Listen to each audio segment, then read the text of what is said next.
ٹھیک ہے، کہ کوئی چیز کلام میں کیا ہے، مقدر ہے، کلام میں کوئی چیز پوشیدہ ہے لیکن یقین نہیں ہے، یہاں اصالت عدم تقدیر جاری کرتے ہیں۔ اصالت و عدم التقدیر کہاں جاری ہوتی ہے؟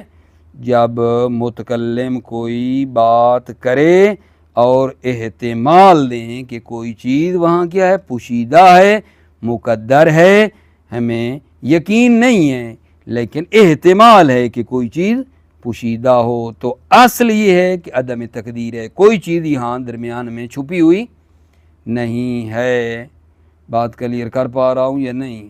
اصالت و عدم تقدیر کہاں جاری ہوتی ہے؟ جب مولا کوئی کلام بولے اور اس میں کسی چیز کے تقدیر ہونے کا، مقدر ہونے کا احتمال دیں تو اصل عدم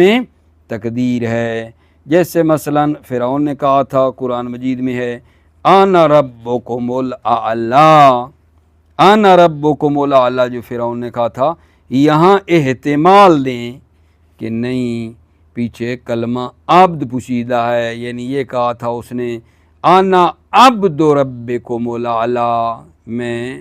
آپ رب اعلیٰ کا عبد ہوں، انا عبد ربکم الاعلی، انا ربکم الاعلی میں انا عبد ربکم الاعلی ہے، عبد ہے، ٹھیک ہے نا، انا عبد ربکم الاعلی، یعنی یہ چیز پوشیدہ ہے، یہ احتمال دیں، ویسے لکھی ہوئی نہیں ہے۔ فرعون نے کہا تھا انا ربکم الاعلی، ٹھیک ہے، لیکن ہم احتمال دے رہے ہیں کہ نہیں نہیں، پیچھے ایک کلمہ پوشیدہ ہے، انا عبد ربکم الاعلی، ٹھیک ہے یا نہیں؟ تو اس طرح کا احتمال دے، فرماتے ہیں نہیں، یہ احتمال نہیں دیں گے، اس کی پرواہ نہیں کریں گے، یہاں کیا ہے جان، اصل عدم تقدیر ہے، اصل عدم تقدیر ہے، اصل یہ ہے کہ کوئی چیز پوشیدہ نہیں ہے، ٹھیک ہو گئی بات؟ اصل یہاں یہ جاری ہوگی، یہ جو تقدیر کا احتمال دے رہے ہیں نا یہاں، آنا ربکم الاعلی میں کے پیچھے ایک تقدیر ہے، انا عبد ربکم الاعلی، تو یہاں اصل قاعدہ یہ ہے کہ تقدیر وغیرہ نہیں ہے۔ اچھا، یہاں میرے بچے دو اصل اور ہیں جو